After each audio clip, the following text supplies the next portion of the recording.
80% of the American middle class is technically broke in 2026. They just haven't realized it yet. If you're still following the normal advice of saving 10% while financing a lifestyle you can't afford, you aren't building a future. You're signing a 30-year death warrant for your freedom. Stop trying to budget. Seriously, stop right now. If you're sitting at your kitchen table, lamplight reflecting off an Excel spreadsheet, trying to squeeze $10 out of your grocery bill while the system extracts 10,000 from your account through invisible inflation and structural interest, you're not being financially responsible. You're being naive. You're trying to put out a forest fire with an eyedropper. In 2026, the math has changed. You can't budget your way out of a crisis that wasn't created by you, but was designed to consume you. You can't use coupons, cashback apps, or skip the latte strategies to beat a system that was precision engineered over decades to harvest every drop of your sweat and every cent of your future before it even hits your hand. The game board is different now. The pieces have been swapped. The rules were rewritten in the dead of night while you were sleeping the sleep of the just, believing in meritocracy. But you keep moving your pawns like it's still 1995. You keep following your grandfather's advice, expecting it to result in the stability he had. The brutal truth, the kind that makes your stomach churn and keeps you up at night, is that the middle-class life you saw in the movies, the white picket fence, the two-car garage, the annual Disney trip, and a quiet retirement at 65 is over. It's a fossil, a myth. Today, that image has been replaced by a high-speed, brutal, high-tech, and pitiless rat race. A race where the prize is no longer prosperity or building wealth, but simply the right to survive one more month without being evicted from your own existence. The system doesn't want you to go totally bust, because a dead man doesn't pay interest. It wants you on the edge. It wants you in the gray zone of comfortable survival, where you earn enough to pay the bills, but never enough to buy your freedom. But listen closely. There is a way out. I didn't say it's an easy way out. I didn't say it's a paved and lit path. There is a narrow, steep, lonely, and often misunderstood path that leads to real freedom, to sovereignty. Few find it because they're too busy looking sideways, trying to keep up with the Joneses. Even fewer have the courage to walk it, because it requires sacrifices that modern society, addicted to dopamine and instant gratification, considers insane. Today, I'm going to give you the map to this minefield. I'm Buck, and the class on your survival and your future sovereignty starts now. Buckle up, because the truth hurts, but it's the only thing that can set you free. Let's start by dissecting the ultimate symbol of American status and security: homeownership. This is where the system reveals its cruelest face. This is where the gears grind the flesh of the working class most efficiently. The median home price in the United States in 2026 hovers around $450,000. But let's be honest about geographic reality. If you live somewhere where jobs actually exist, where the economy pulses, where the future is being built, that number is just the cover charge. For $450,000, you aren't buying a mansion with Greek columns. You're buying a starter home. 3 cramped bedrooms, a kitchen that needs a remodel, and wiring that's praying it doesn't short-circuit. Here's what the realtors and bank managers don't tell you: the math of exclusion. Before the turn of the decade, about 50% of homes on the market were affordable for a middle-income family. It was a tough game, but the rules were clear. If you worked 40 hours a week and saved up, you got in the game. Today, only 21% of housing inventory is affordable for someone earning the national average. Read that again in your mind. 80% of habitable territory has become a no-go zone for the middle class. It's become a restricted area for the top 1%, for old money heirs, and most importantly, for institutional investment funds and Wall Street algorithms that buy up entire neighborhoods to rent them back to you for the rest of your life. They don't want you to be an owner. They want you to be a subscriber to your own shelter. Interest rates have climbed from historic lows of 3% to levels above 7% or 8%. And stop waiting for a miracle. They aren't going back to the bottom. The era of easy money, the free cash that fueled the bubble of the last decade, is dead and buried. The banquet is over, and now the waiter has arrived with the check. And he doesn't take excuses. Think with me. The monthly payment on that median house is now, on average, $1,200 more expensive than it was just a few years ago. $1,200 more every single month for 360 months. Do the math. That's over $400,000 in ghost money. Money that doesn't buy a single brick, doesn't expand your backyard, doesn't improve your roof. It just rents the bank's capital. It's a tribute you pay for the right to say you own it, while the bank holds the deed and controls your peace of mind. And what does the normal human being do in the face of this wall of impossibility? They don't retreat. They don't question the system. They contort. They juggle 3 credit cards. They convince themselves, in a pathetic internal monologue full of lies, that spending 50% of their gross income on housing is just a phase. They say, I'll refinance when rates drop. I'll get a bonus at the end of the year. The moment the ink dries on that 30-year contract, you haven't bought an asset. You've signed your servitude papers. You've become an unpaid employee of the banking system who is permitted to sleep in the office. You are one layoff, one AI sector crisis, one medical emergency, or one simple transmission failure away from an eviction notice from your own life. That isn't security. That's a luxury trap. If housing is the foundation of your prison, the car is the chain around your feet. This is where people commit voluntary financial suicide and then post the photo on Instagram with the caption, "blessed." The average payment for a new car in America has surpassed the insane mark of $750. If we're talking about luxury trucks or SUVs, which have become the new necessity standard, we're talking $1,300 a month. Stop and look at that number. $1,300. The average loan now lasts 84 months. 7 years of servitude for a piece of metal and plastic that starts to rot and depreciate the second you drive it off the lot. At the end of those 7 years, you will have paid $150,000 for a vehicle that will be worth, with luck, $20,000. You literally burned over $100,000 in interest and depreciation just for the privilege of being seen in a new car in traffic. But everyone does it, right? Your neighbor has a new Ford F-150. Your coworker has a Tesla. The system bombards you with the idea that you deserve this for your hard work. You work hard, you should drive something nice. That is the most expensive lie in human history. Here is what you need to tattoo on your brain. Normal is broken. Normal is a diagnosis of terminal bankruptcy. Being normal in 2026 means being permanently stuck in a cycle of cheap dopamine where you trade your time, the only thing you'll never get back, to banks and corporations in exchange for objects that lose their shine in 2 weeks. The Economic Policy Institute revealed data that should cause riots in the streets for a single person to live with minimal dignity today. They need a 6-figure income. For a family of 4, the cost of a comfortable life, and I'm not talking about private jets, I'm talking about organic food, education, and healthcare, nears $280,000 a year. Do you see the abyss? The middle-class cost of living now demands salaries that, just 10 years ago, were reserved for the executive elite. The survival bar has been raised 10 feet, but your jump remains the same. If you don't change the way your money flows, you will be crushed by economic gravity. So, what's the alternative? How do you build an empire while the world around you is melting? How do you become sovereign when the system wants you to be a serf? It all starts with a bitter truth that no TikTok guru will tell you. Your first $100,000 saved will be the hardest thing you ever do in your life. It will be a period of absolute boredom. It will be lonely. It will be discouraging.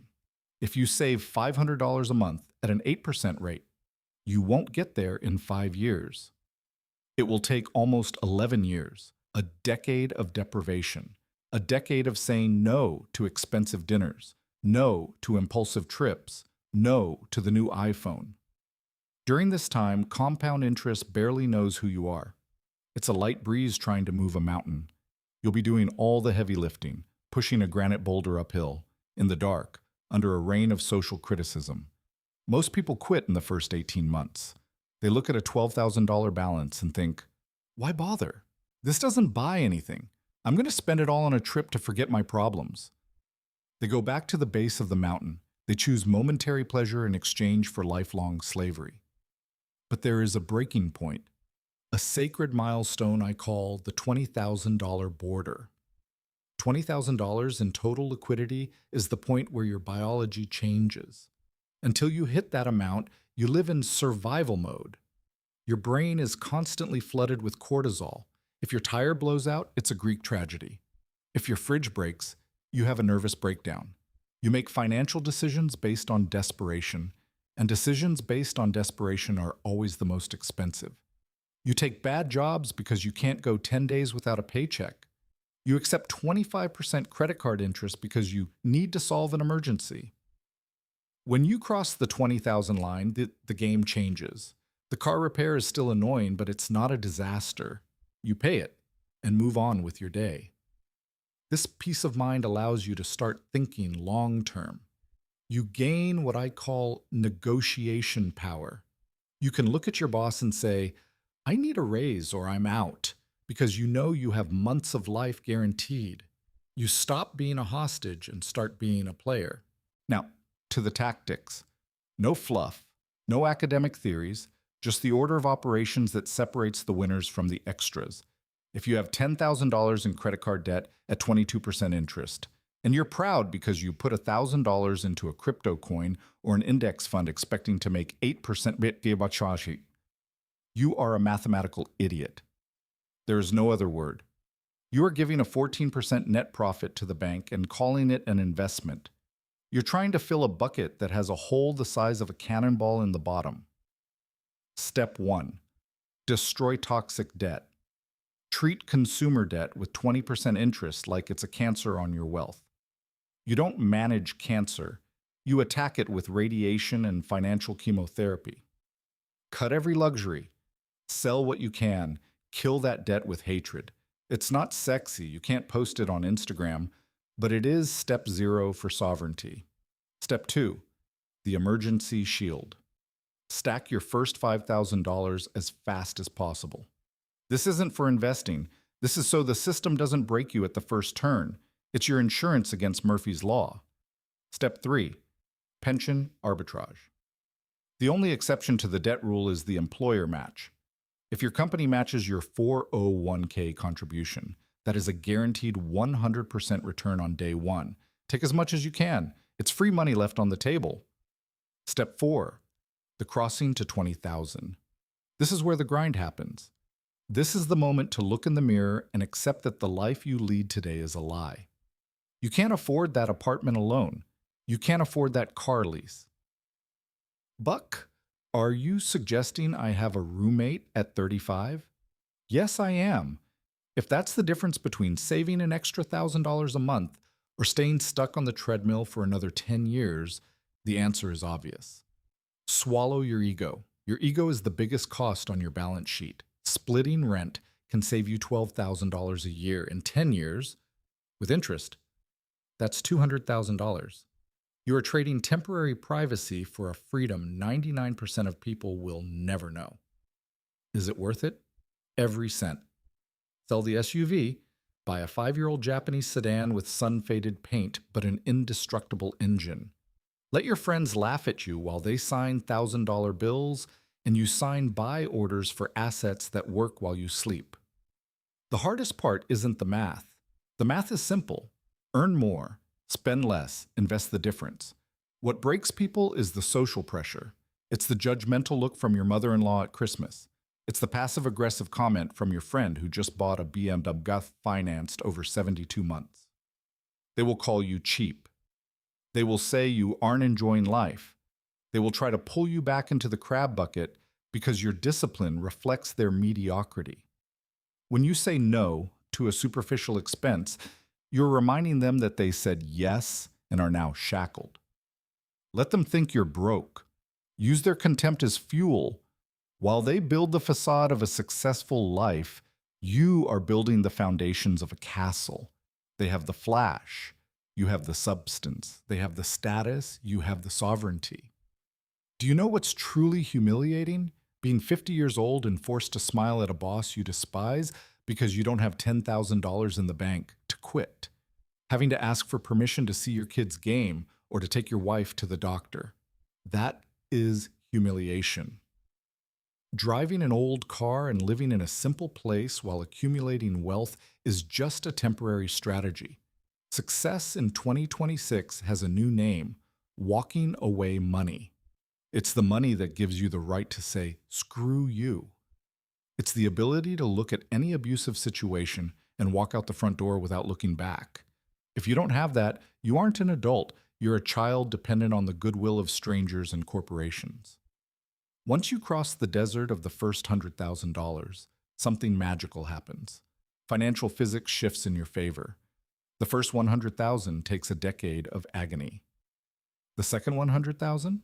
It takes 5 years. The third? 3 years. When you hit $500,000 invested, your portfolio starts generating more money per year than your primary job. This is where you become truly sovereign. The stone you pushed with so much effort has finally reached the top of the mountain. Now, gravity has reversed. It starts rolling downhill, gaining speed and mass on its own. You don't need to push anymore. You just need to steer. But to get here, you need to survive the crossing. You need daily orders. Discipline isn't an event. It's a process. Most people fail because they try to change everything at once and quit by the second week. They want Buck's results, but they don't want Buck's protocol. The 2026 system was designed to keep you on the treadmill. It speeds up the inflation rate every time you think you're catching the carrot. The only way to win is to hop off the treadmill, stop playing their game, and start imposing your own pace. The uncomfortable truth is that 90% of the people listening to this right now won't do anything. They'll feel a chill down their spine. They'll nod their heads. They'll feel motivated for 48 hours. And next Monday, they'll be buying a $25 lunch on their credit card and planning the next car trade-in they can't afford. They'll convince themselves that it's different for me, that I deserve a treat, that life is short. And they'll be right. Life is too short to be spent as a debt-ridden serf. The 2026 economy is not your friend. It is an extraction mechanism. Every Instagram post, every TV commercial, every government stimulus policy, these are all hooks, and you are the fish. But you have a choice. You always have. Sovereignty starts with a conscious no. It starts with the courage to look stupid today to be free tomorrow. It starts with the clarity of knowing exactly where every cent of your sweat is going. I can't be there at your house to take the card out of your hand. I can't silence the voices of your ego asking for status. But I can give you the map to the mines. I can give you the battle orders. I've compiled the exact war protocol I use. It's not a coloring book. It's an execution manual for those in the trenches who are tired of losing. It's called the Order of the Day. 365 high-impact actions for your financial sovereignty. One order a day, one small tactical victory every 24 hours. No excuses, no fluff. If you want to stop being a victim of circumstance and start acting like a strategist, the link is in the first pinned comment. Get your copy, receive tomorrow's order, and enter the war against your own mediocrity. The system wants your obedience. I want your sovereignty. Keep your numbers clear and your soul free. I'm Buck, and I'll see you on the battlefield. Until the next chapter.